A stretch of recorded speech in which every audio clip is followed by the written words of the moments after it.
Well, good afternoon. Let me just start by saying that all of us in the Republican Conference are wishing Leader McConnell the very best and in his recovery, and look forward to having him back. But in the meantime, we're going to be talking about the contrast, the differences between Republicans and Democrats. And there's probably no better example of that than the president's budget, which came out on Monday. And, you know, most presidents' budgets, when they come out, they always refer to them as being dead on arrival.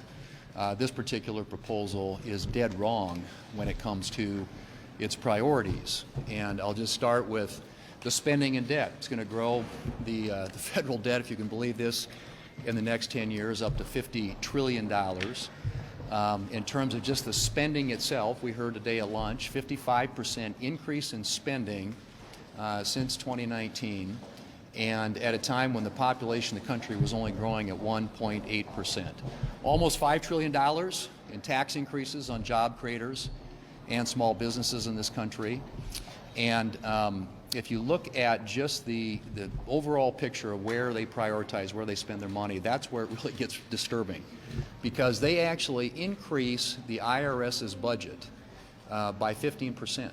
And $30 billion increase over and above the $80 billion increase that they got last August and the 87,000 new employees they got last August. Now think about that.